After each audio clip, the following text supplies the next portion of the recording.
Hello students, this is Renu Joshi and you are studying with me in my YouTube channel Easy Study.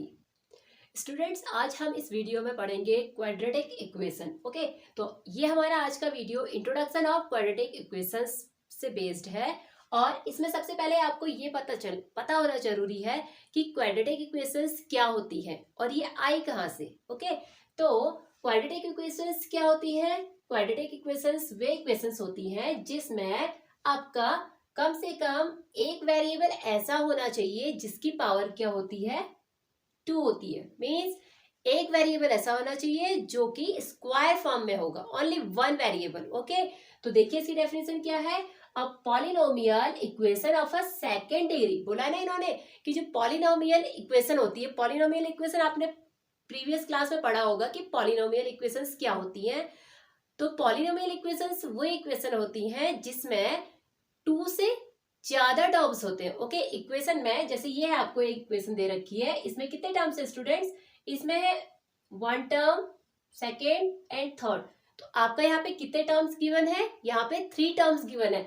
आपको पता होगा कि इनको terms बोलते हैं। ओके, तो इन्होंने बोला है a polynomial equation of a second degree in which a minimum of 1 term should be in square, जिसमें कम से कम केवल एक ही, ओके, जिसमें कम से कम एक टर्म ऐसा होना चाहिए जो कि स्क्वायर फॉर्म में हो। ओके, तो इसके लिए एक इक्वेशन दी गई है और वो किसके द्वारा दी गई है, वो किसके थ्रू दी गई है?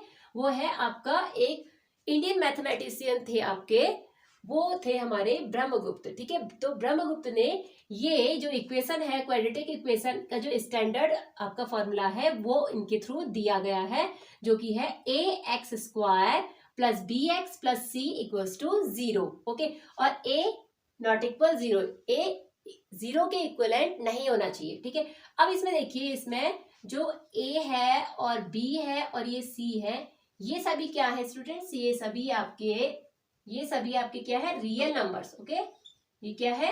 Real numbers. आपके A B and C real numbers हैं और ये हैं आपके वेरिएबल्स। तो हमारा क्वाड्रेटिक इक्वेशन का जो स्टैंडर्ड फॉर्मूला होता है वो हमें पता चल गया क्या है, वो है ये। तो आपको जो भी इक्वेशन इस चैप्टर से रिलेटेड जो भी इक्वेशन दी जाएंगी वो इसी फॉर्म में होती है। ओके, और ऐसा भी हो सकता है कि ये वाला पार्ट आपका, ये टर्म जो है, ये इस प्लेस पे हो या इस प्लेस पे हो, तो वो मैटर नहीं करता है। आप उसको क्या करिएगा, आप उसको सीक्वेंस वाइज फ्रंट पे ले आइएगा। ओके, तो आपका ये क्वाड्रेटिक इक्वेशन का जो फॉर्म दिया होता है, इस फॉर्म में वो कन्वर्ट हो जाएगा। उसके बाद आप इसे इजीली स्प्लिट करेंगे और स्प्लिट करने के बाद एक्स के वैल्यूज फाइंड आउट करेंगे। ठीक है, तो इसमें 2-3 पॉइंट्स और होते हैं जो कि है नेचर ऑफ रूट। अभी हम अगला स्टेप पढ़ेंगे, नेचर ऑफ रूट। ये क्या होता है?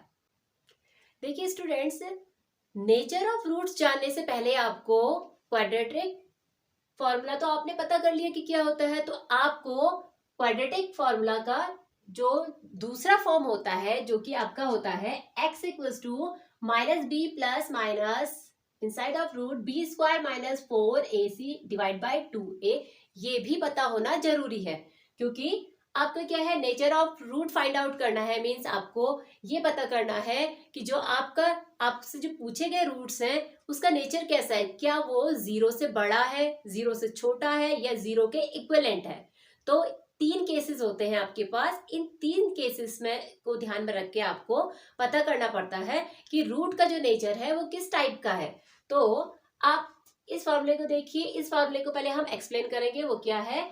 इसमें देखिए, ये फॉर्मूला आप अच्छे से लर्न कर लीजिएगा पहले। अब देखिए, जब आपको लर्न हो जाएगा तो आप क्या करेंगे, इसमें एक और पॉइंट लर्न करना है कि बी स्क्वायर माइनस 4ac, जो आपका ये पॉइंट है, बी स्क्वायर माइनस 4ac, इसको हम बोलते हैं डी। डी मीन्स आपका student discriminant. Okay, D is a discriminant.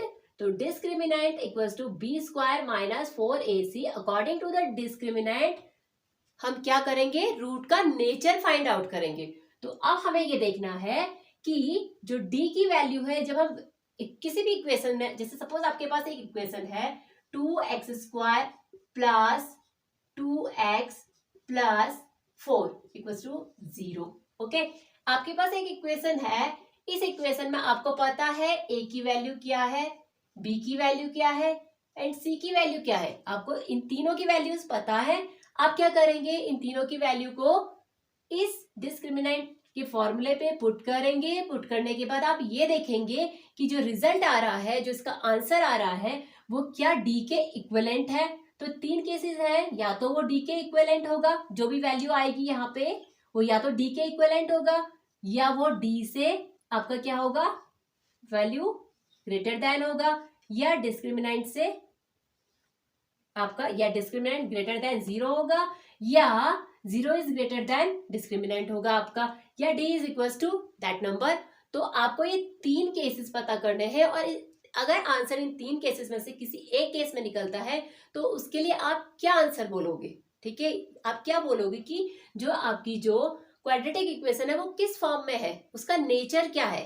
ठीक है, तो अगले स्टेप में हम अब वही पढ़ेंगे कि इसके जो ये तीन नेचर हैं उसके अकॉर्डिंग आप इक्वेशन को क्या बोलोगे। तो स्टूडेंट्स ये देखिए, यहाँ पे हमने जो नेचर ऑफ रूट बताया था आपको, उसका पूरा एक्सप्लेनेशन है। अब इस एक्सप्लेनेशन को देखिए, ध्यान से देखिएगा, क्योंकि इसी से रिलेटेड सारे क्वेश्चंस आपके एक्सरसाइज में आने वाले हैं। ओके, तो मैंने आपको बताया था कि क्वाड्रेटिक फार्मूला क्या होता है। क्वाड्रेटिक फार्मूला होता है एक्स इज अ रूट। आपका एक्स क्या है, रूट है जिसकी वैल्यू हमें निकालनी है। तो x equals to minus b plus minus root के अंदर आप रखेंगे b square minus 4ac divide by 2a। ये है आपका रूट का फॉर्मूला जिसे हम बोलते हैं क्वाड्रेटिक फॉर्मूला। एंड अब हमें ये पता करना है, जो ये आपका रूट मीन्स एक्स की वैल्यू जो आएगी इसका नेचर कैसा होगा। तो तीन केसेस बताए थे मैंने नेचर के, तो नेचर ऑफ रूट आपको पता करना है। तो सबसे पहले आपका जो भी रिजल्ट आएगा, मीन्स आपके डी की जो वैल्यू आएगी, तो डी इसमें क्या है स्टूडेंट्स, डी है हमारा। तो ये देखिए स्टूडेंट्स, इसमें जो डी रहता है हमारा, वो डी क्या है, d means b square minus 4ac, जिसे बोलते हैं डिस्क्रिमिनेंट। ओके, तो जो हमारा डिस्क्रिमिनेंट है मीन्स इस पूरे की जो वैल्यू आई, इस पूरे की, ओके, इस पूरे की जो वैल्यू आएगी, अगर इसका सॉल्यूशन करने के बाद इसकी वैल्यू 0 से कम आती है, मीन्स लेस देन 0 आती है, तो इन दैट केस आपका जो ये इक्वेशन है A X square plus B X plus C equal to 0, जो आपकी क्वाड्रेटिक इक्वेशन है, इसकी वैल्यू क्या होगी, इसका नेचर क्या होगा। इसका नेचर होगा कि इसमें कोई भी रियल रूट्स नहीं होंगे। मीन्स आप क्या लिखेंगे इसके सॉल्यूशन में, no real roots are present here. Okay, तो इसमें कोई भी रियल रूट्स नहीं आएंगे।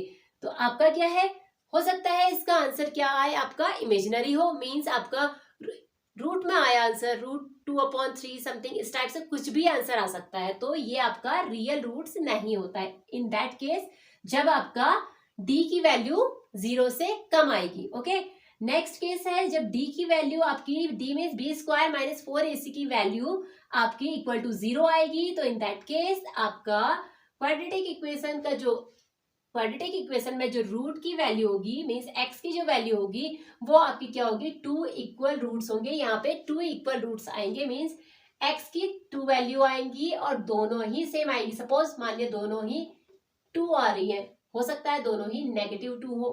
तो आपका क्या है, जब डी की वैल्यू इक्वल टू 0 होगी तो आपका जो रूट का नेचर होगा वो इक्वल रूट्स होंगे, 2 इक्वल रूट्स आएंगे आपके पास।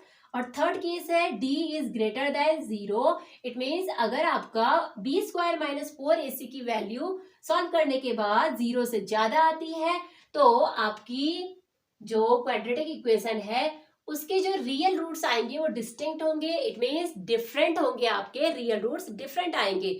सपोज एक का वैल्यू आ रही है आपकी 3 और दूसरे की वैल्यू आ रही है 2, तो दोनों ही अलग अलग आएंगे। ओके, अब ध्यान देने वाली बात यहाँ पे ये है कि जो डिस्क्रिमिनेंट की वैल्यू अगर 0 से बड़ी है बोल रहे हैं, तो इसमें भी 2 केसेस हैं। एक है अगर d की वैल्यू आपका परफेक्ट रूट हो, अगर d की वैल्यू एक परफेक्ट रूट आ रही है, इट मीन जैसे 64 है, 64 किसका परफेक्ट रूट होता है, 8 का होता है, 8 स्क्वायर तो इक्वल टू 64। तो इस केस में आपका क्या होगा, डिस्टिंक्ट रियल रूट्स आएंगे। इस केस में ही डिस्टिंक्ट रियल रूट आएंगे अगर आपका d की वैल्यू परफेक्ट स्क्वायर नहीं आ रही होगी। मीन सपोज 65 आ रही है, 75 आ रही है, जो कि परफेक्ट स्क्वायर नहीं होता है, किसी भी नंबर का परफेक्ट स्क्वायर नहीं होता है। तो इस केस में आप ये बोलेंगे कि जो रूट का नेचर है वो आपका क्या है, irrational and unequal roots. Unequal तो होंगे ही होंगे, जैसे इन्होंने बोला है distinct real root, but real होंगे। रियल वैल्यूज आपने पढ़ी होंगी, ठीक है।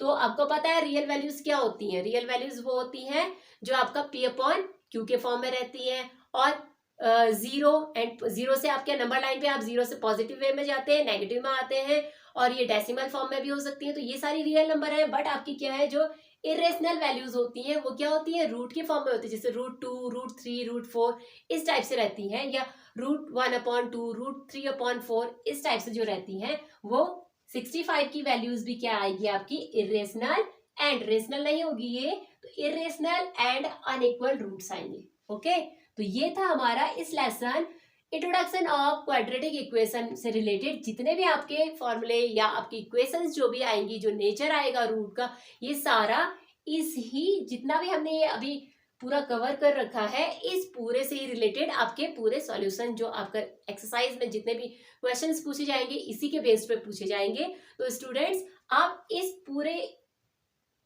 इक्वेशंस को और इस पूरे जो रूल्स हैं उसको अच्छे से लर्न कर लीजिए और समझ लीजिए। समझने के बाद इसको अच्छे से लर्न कर लीजिए, और उसके बाद हम नेक्स्ट वीडियो में हम एक्सरसाइज 5.1 स्टार्ट करेंगे, और जो कि बेस्ड होगा आपका आईसीएसई बोर्ड का 5.1 स्टार्ट करेंगे। ओके, तो स्टूडेंट्स अगर आपको ये वीडियो अच्छा लगा होगा तो मेरे वीडियो को लाइक कीजिए और अपने फ्रेंड्स में इसे शेयर कीजिए, और मेरे चैनल को सब्सक्राइब करना ना भूलिए।